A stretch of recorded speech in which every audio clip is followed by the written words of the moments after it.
First scripture reading for this morning is the 112th Psalm, verses 1 through 9. Praise the Lord, and happy are those who fear the Lord, who greatly delight in his commandments. Their descendants will be mighty in the land. The generation of the upright will be blessed. Wealth and riches are in their houses, and their righteousness endures forever. They rise in the darkness as a light for the upright. They are gracious, merciful, and righteous. It is well with those who deal generously and lend, who conduct their affairs with justice. For the righteous will never be moved, they will be remembered forever. They are not afraid of evil tidings. Their hearts are firm, secure in the Lord. Their hearts are steady, they will not be afraid. In the end, they will look in triumph on their foes. They have disturbed freely, they have given to the poor. Their righteousness endures forever. Their horn is exalted in honor. This ends the reading of the Old Testament. Now from Matthew's Gospel, chapter 5, verses 13 through 20.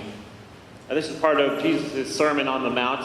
Right before this, he's kind of given his Beatitudes, a little spiel.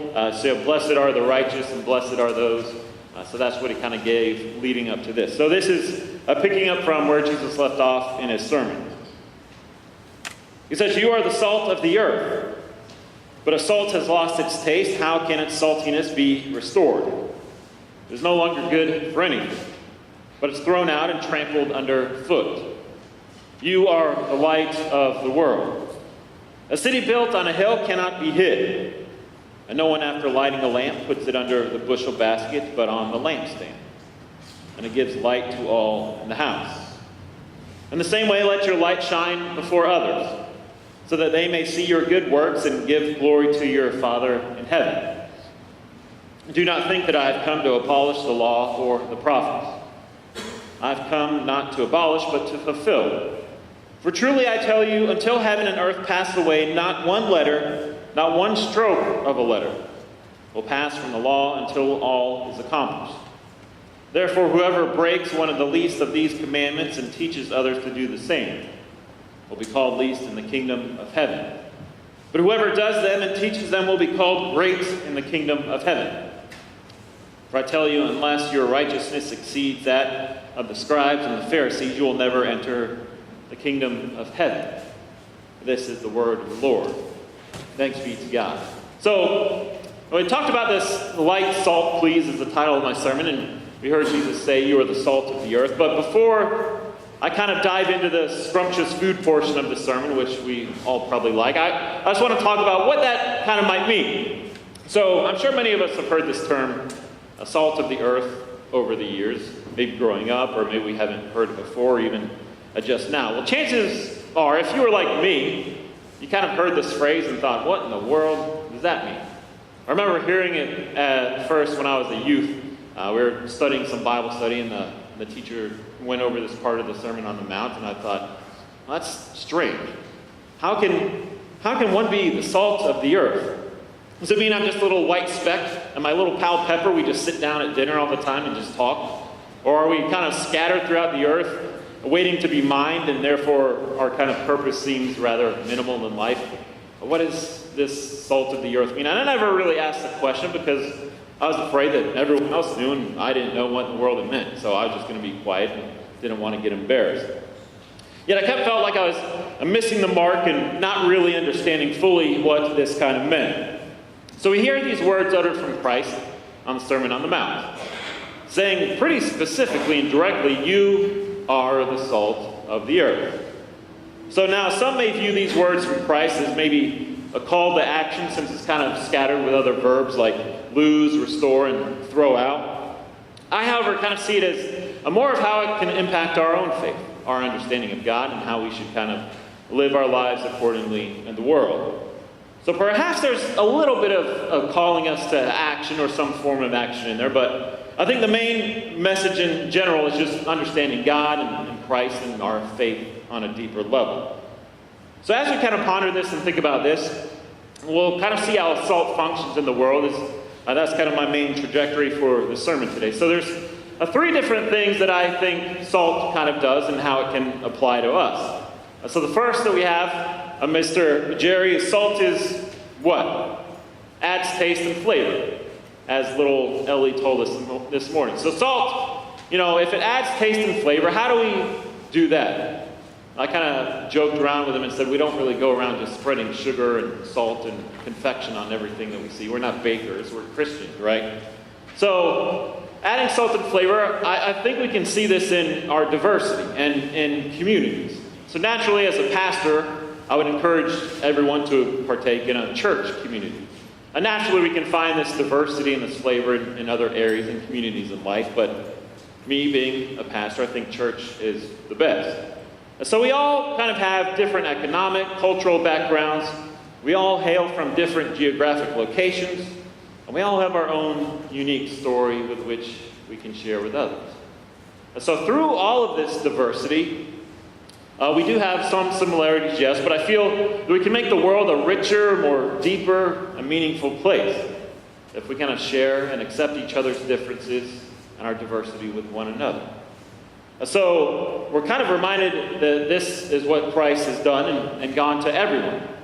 Christ didn't go to one group of people, one person, one geographical area or location. Christ went to all. So I think, if we accept others and kind of share that, we do in fact add more flavor and taste to the world. Anytime we share creativities, ideas, feelings with others, we're making the world a tastier place, right? Yeah? So variety is the spice of life. That's how the saying goes, I believe. So that's the diversity, and that's how we can add taste and flavor to the world. Secondly, the second thing that salt can do is serve as a preservative. So simplistically, this kind of functions in preserving food and giving it a longer shelf life, at least longer than it would have usually gotten on its own merits. So this thing kind of, I feel, harkens and requests us to go back to our creation roots, where God created light and darkness and the sea, the sky, the land, the plants, the animals, and then, of course, last we had humans. So when we were created, God entrusted us to care for the earth. So by preserving the earth, we can do this in a bunch of different ways, and whether you believe in global warming or not, there's still ways that we can preserve the world, right? We can recycle, especially important things like batteries and styrofoam, all that other stuff that has a tough time breaking down naturally in the world. And so if we bring those, recycle those, and reuse them, repurpose them, we are in fact preserving the world. It just allows us to give different uses to different things and make the world a cleaner, better place. So now, I feel not only should we care for the planet itself, but we should also preserve our own history, our traditions, and care for others and preserve their lives too. So how do we do that? We support ministries and missions. We bring food to the food bank for people that go hungry. We support mission trips where we go local and global or national to help those in need. And so by doing all of these things, we preserve lives, we preserve the world, and we are, in fact, living out our calling to be the salt of the earth. Now, this kind of can be a little complicated, and we wonder sometimes how we might do this. In a broad sense, it kind of seems a little big and overwhelming at times. But if we just do a little part, we can make a huge difference. So just by bringing one thing to recycling or putting your recycling bin out, you can make your little impact on the world. If everyone did that, we'd have, 6 billion recycled. How many people live on the planet now? 7 billion? Yeah? Recycled parts of the world. So we can make a big difference, even if we're just one person. And so third, what's another aspect of salt? We have salt that incites thirst, right? We've all been there, digging into a nice, delicious, big bag of chips and think, oh man, I'm thirsty. Especially if you're like me or my wife and you like those salt and vinegar ones or even just the plain ones. I'm even getting thirsty now. I don't have any water. Oh man. I guess my body just thinks about it and starts watering and then getting thirsty. So salt does incite quite a bit of thirst. So we have it with the chips. And then, ironically enough, I always find this is kind of funny. We have ocean water, right? comprised of a lot of salt. It takes up about 2/3 of the earth, but if you drink it, you just become more thirsty. It's kind of like a paradoxical cycle. So how do we tell someone, and how do we act as the salt of the earth that incites thirst with other people? We just give them a bag of potato chips and say, here, this is how you get to God. This is how your faith grows. Eat a bag of chips. No, not quite. We don't tell someone to just go take a dip in the ocean and then, okay, I'm good now. I feel so much closer to God by being thrown around by these waves. No, but I feel the ocean is a lot closer to what Jesus might be requiring of us when it comes to inciting thirst as salt. You see, if we incite thirst, we invite someone to partake in the church or the reading of the Bible. And the funny thing is, when you read the Bible, you get your kind of thirst quenched a little bit. You understand some stories, you understand something about God or faith, but then it kind of leaves you thirsty for more, right? They've got so many wonderful stories and anecdotes and guides for life and understandings of life in general, what our purpose is or what God is calling us to do, that it just makes you continue to want more and more and more. So how do we go about accomplishing this on a practical and application type level? We get with other people, we read the Bible ourselves, either on a daily basis or, if not that, at least weekly, and pick it up once a week, right? Dust the dust off the cover and open it up and read it. We can read it with our spouse, our friend, our family. We can invite others to maybe start a small group or a Bible study to kind of see what we can do and how we can learn more about this thing that's making us so thirsty for more. So we become active in the church, a life, a study, a small group, what have you. And we continue to invite others to see this wonderful word that God has given us. And so through that, we kind of see how we can be the catalyst to incite thirst in others. We have to be excited about this whole church, Christ, and God thing, right? And by our excitement, we invite others when we incite their own thirst and try to help them get that quenched through studying and learning and loving God. And so we need to encourage others, both young and more seasoned among us, to come and see what this whole God thing is about. So somehow, some way, we must plant that seed of curiosity, that seed of thirst, of someone wanting and desiring more out of their own faith or out of their own life. Now, the other set of analogies have to do with light. So we had Jesus saying the Sermon on the Mount, you are the salt of the earth, but he also went and gave a few specific examples of light. But this isn't light as in light may or lightweight. This is in light as in source of light. Fire, lights, candles, whatever. So with that, a light can be a beacon or a shimmer of hope, or light and a source of energy that can easily be passed to one another. So the first analogy we have with light is that light can provide radiance and warmth. So like a nice, cozy fire on those frigid Florida nights, right? We can cozy up to get some warmth and be mesmerized by this fire. That's kind of funny. A lot of the cable and satellite programs now even have a whole channel dedicated to a Yule log burning. You can watch it for 48 straight hours if you want to watch a log just burning, sitting there. I wonder if we would try that with our kids, if they would do that. They'd say, oh, wait for the fire to go out and see how long they'll sit there watching. So a light can be inviting. It can be warm. It can be cozy. It can be mesmerizing. One thing I kind of learned about myself pretty quickly, or I guess this when I was in seminary. I was a chaplain, as I've told you guys before. One thing I found out really fast about my chaplaincy was that people would just talk to me. And I don't know why. People just stop me and say, hey, here's my life story. I don't even know who you are. Here's what I've done since I was born to now. I found out that I was an approachable, warm, inviting person. I think part of that is because of my calm demeanor, the way that I often have my 2 ears open and my mouth closed, and of course my charming good looks. So I found that was a joke, by the way. So I found out that I was just an approachable guy. And I remember one chaplain even said, hey, Chris, you went into this room, You talk to this guy, and I'd often do cold visits, meaning I would just knock and say, "Chaplain, can I come in?" And people would say, "Yeah, come on in. Teach me about Jesus, whatever you're going to do, guy." So I went into this one guy. He was a patient here for 2 years. 2 years in this hospital. He never really talked to anybody, just kind of minded his own business, and probably felt like he was in solitary. But one day I just go in and say, "Hey, John, can I come in?" "Sure." I sit down. Just sit there in silence for 30 minutes. That's what I did. Just sat there and said, "Eventually I'll pray with you."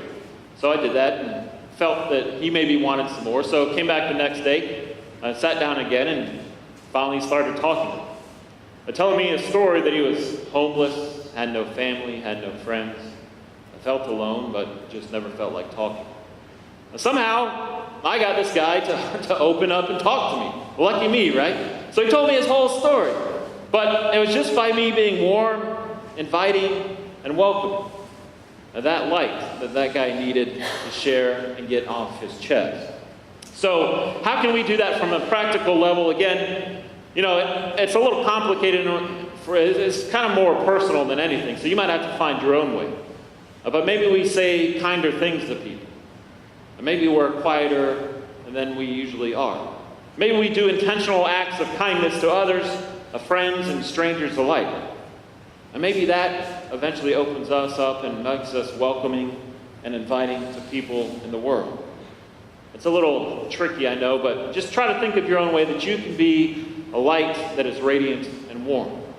The second and final analogy for the day, I promise, don't worry, this is the last one. Light can cast out darkness. So this one's a little trickier, and it's a little harder, especially kind of with the landscape and the way the world is today.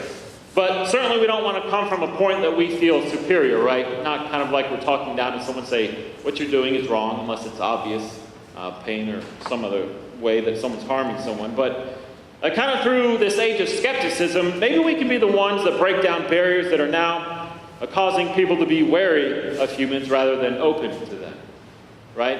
I feel it's kind of sad we have to teach our girls to be safe when they go out in public.